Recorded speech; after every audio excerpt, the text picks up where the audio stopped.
we've reached the part of the podcast where we're going to be talking some NASCAR. And who better to come on, make his return than Brandon, a.k.a. Boston Boy 83. Brandon, new year, new season, man. What is up? How have you been, my friend? Doing good, man. Haven't had a whole lot to celebrate with the Bruins. I'm a big hockey guy. So now that NASCAR is back, Daytona 500 this weekend, truck race tonight, Xfinity and ARCA tomorrow. Just glad to see the cars going back around the track and ready to dive back into this stuff and make some money this year.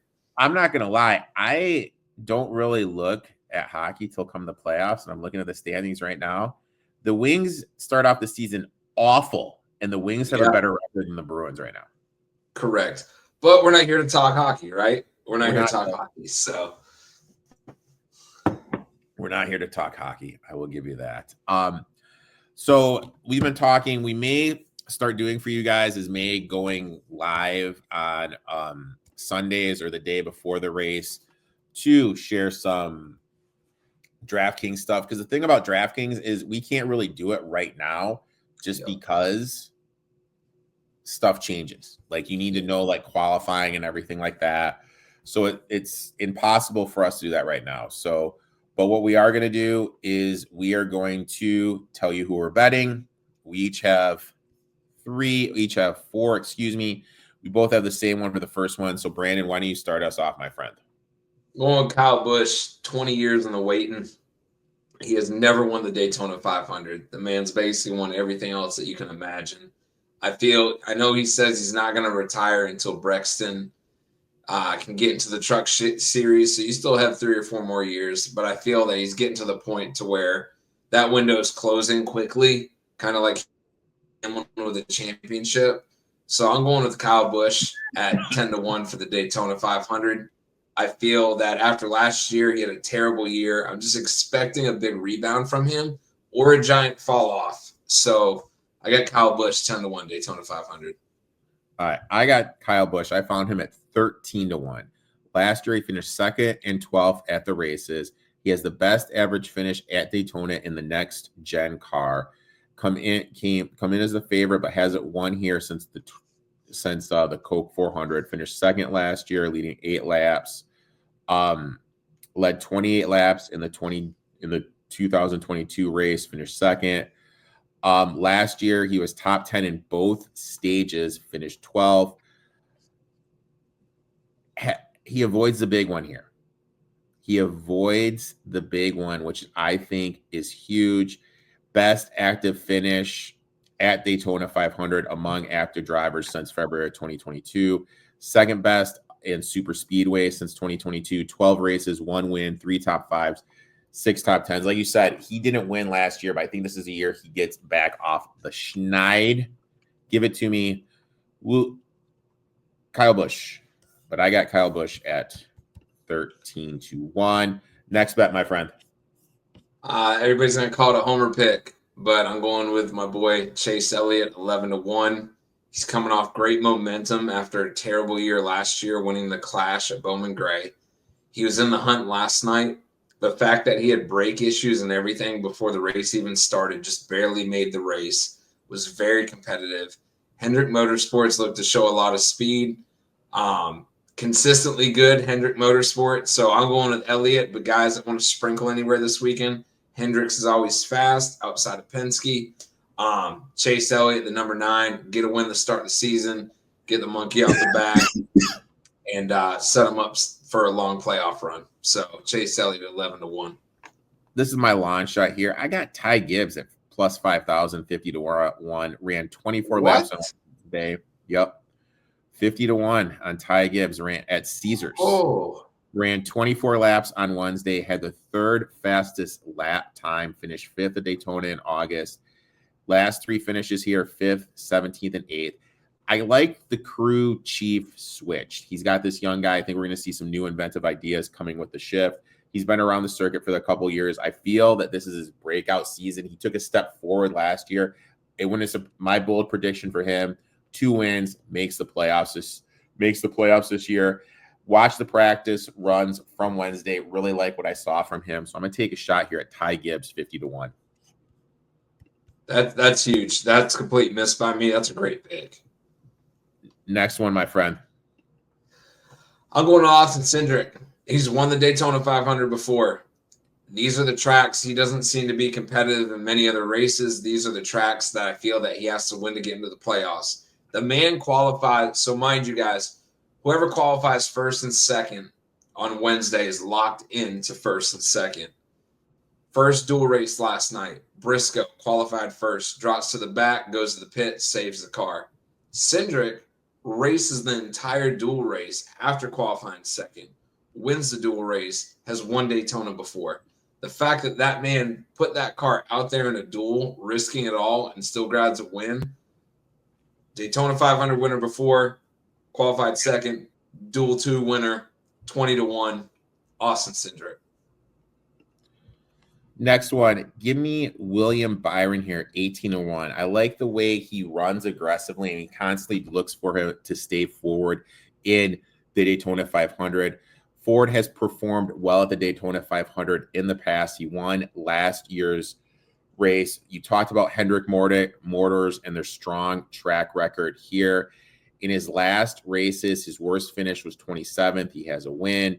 Since 2024 on Speedways, he has the 4th best average finish, 1 win, 6 top 5s, 6 top 10s.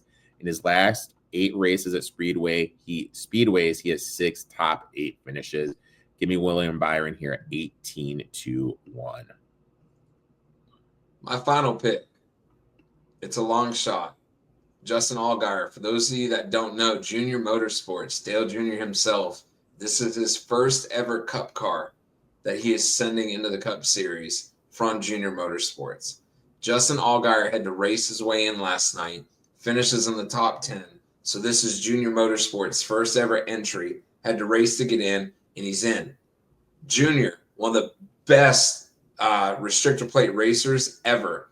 What a guy to mentor Allgaier, who dominates the Xfinity Series, who will be racing tomorrow in the Xfinity Series to get a bunch of laps in, and for Junior Motorsports to be in the Cup. I'm doing a long shot here, 35-1. There's no track history outside of him racing very well in the Xfinity car. He doesn't have a whole lot of experience in the Cup. He did some filler races last year for guys that were hurt, but I just like it. It's a great story.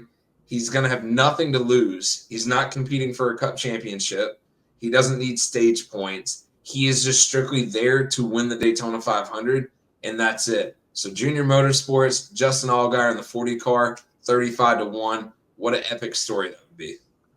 Now, for those who don't know, who are watching this on YouTube or listening for the first time, Brandon is a professional iRacer. He made a comment how he's just kind of in this race. So does that mean he's going to take more chances than someone like a Byron, Cindric, Gibbs that is just, they're racing to make the playoffs at the end of the year, winning the Daytona 500, once in a lifetime thing, the granddaddy of them all. But the goal is to still win a ship. Is this going to change? You know what I mean? Like, is the spike each different? I would say yes to any other track, but everybody's going to take a shot and a risk for the Daytona 500. We all know it's the Super Bowl in NASCAR. It's ass backwards because it's the first race of the year, but everybody wants this. Kyle Busch is on such a 20-year drought he's won all these epic races, but he's still dying for 500. So outside of stage points, where I think you could see Allgaier riding around in the back for a while, you'll have some guys towards the front trying to compete and get some stage points early, which they could get caught up in something. I see Allgaier surviving everything and being one of those 12 to 15 cars left at the end of the race. Even though he technically doesn't have a teammate, he's going to have the Chevy teammates, but nobody's not going to push this man to a win or leave him out to dry just because he's not a Cup driver. Does that make sense? Yeah, I gotcha. So, my next one, and oh my God, I have a trivia question for you. Are you ready for this, my friend? yes. Which NASCAR driver has the 3rd best average finish at Daytona since 2022? Then it's not your bet. It is my bet. It's Cody Ware, baby. Cody effing Ware, dude. Finished 4th and 6th in 2 of his last 3 starts here. has never finished outside the top 20 since 2022. His worst finish in this time, 17th, finished 12th at Talladega in 2023. He just produces at this track. I'm seeing him at plus 550 to finish top 10, just top 10, plus 550. Give me Cody Ware, top 10, 550, plus 550. Boom. You're a mathematician with these statistics. Like I would have never guessed that. Cody Ware, top 50. What do you think of that, buddy? I like it. I wouldn't, if you would tell me that just randomly, I would have been like, absolutely not. What are you thinking? But the facts that you just threw on me, it's hard to go away from that. Cody Shane Ware is going to shock the world with a top 10 finish. That is it, my friend.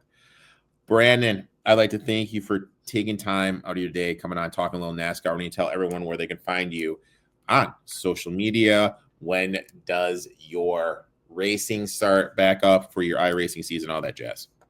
Boston Boy 83, Instagram, Twitch, Twitter. I've decided this year that I'm not going to enter an actual season and commit myself to every Tuesday. There has been a lot of money races throughout the week now that they're doing weekly just throughout iRacing. I'm committing myself to those money races instead of racing a whole season to win 500. I'm entering races to where it's 500 to win on a weekly basis. So I'll start posting when those money races are. Okay. I do feel really good to the fact that I got on the simulator last week for the first time in 2 months, went in the Cup car, won the race. I raced last night against Austin Hill, Carson Hocevar, and I finished second to Austin Hill. Carson Hocevar finished 16th, so felt good competing against some of the Cup guys that are getting some practice in. So I'll start posting. I know you'll retweet it and repost it, but I'll let you guys know when the next big event is. I'll make sure to do that. Make sure to give Brandon a follow on social media at BostonBoy83. Good luck. And we will be back on Sunday. Everyone, make sure to check that out. Time is obviously TBD because Brandon and I are some wheelers and dealers. We'll talk soon, my friend.